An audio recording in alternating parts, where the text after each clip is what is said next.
90s kids 2000 அப்படின்னுங்கிறவங்களுக்கு திருமணமே பெரிய எதிர்பார்ப்பு வந்து பெரிய அளவு உண்டு பண்ணியிருக்கு. அதை விட்டு நீங்கள் எல்லாருமே தயவு செய்து ஜோதிடம் படிங்க. ஏன்னா வாழ்க்கைங்கிறது வட்டம். அது எல்லாருக்கும் நல்லது இருக்கும், கெட்டது இருக்கும், சங்கடம் இருக்கும். ஒரே நேரத்தில் சந்தோஷமும் இருக்காது.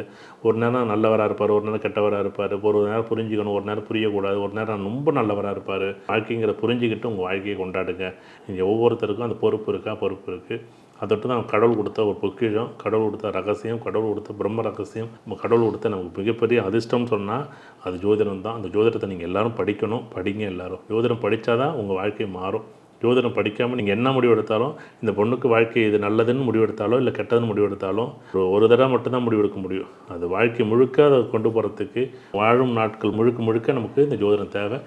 ஜோதிடம் படிக்காமல் உங்கள் வாழ்க்கையை அடுத்தடுத்த திட்டமிட முடியாது. ஜோதிடம் படிங்க.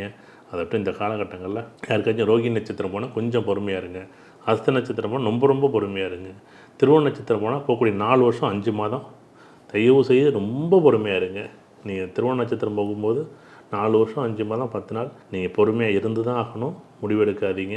மறுபடியும் நீங்கள் முடிவெடுத்தாலும் அதே மாதிரி தான் இன்னொரு பொண்ணு வரும். இந்த பொண்ணு வேண்டாம் அப்படின்னு நீங்கள் டைவர்ஸ் பண்ணிட்டு இன்னொரு பொண்ணை கல்யாணம் பண்ண போகிறீங்கன்னா அது இதுக்கு மேலே தான் வரும். அதுவும் உங்களுக்கு பார்த்துங்க. அதை விட்டு அதையும் நீங்கள் பார்த்துக்கிட்டு நீங்கள் அந்த முடிவெடுங்க. கண்டிப்பாக வந்து அச்சு இலக்கண பദ്ധதி ஜோதிடம் படிங்க. உங்களுடைய வாழ்க்கை மாறும்.